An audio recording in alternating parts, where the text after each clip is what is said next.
राजा भोज जैसे ही 16वीं बार सिंहासन की ओर बढ़े, तभी प्रकट हुई अगली पुतली, कमलिनी। उसकी आंखों में करुणा की चमक थी और स्वर में एक गहरी भावना। उसने राजा भोज से कहा, हे भोजराज, राजा वही होता है जो न केवल युद्ध जीतता है बल्कि लोगों का दिल भी जीत लेता है।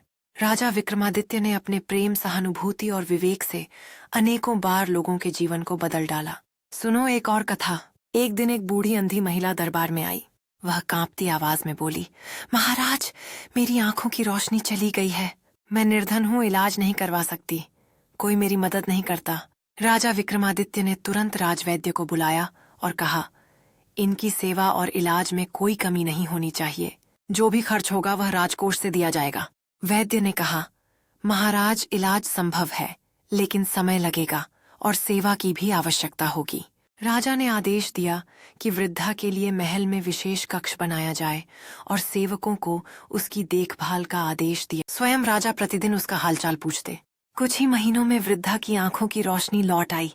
उसकी आंखों में आंसू थे और उसने हाथ जोड़कर कहा, महाराज, आप मेरे लिए भगवान से भी बढ़कर हैं।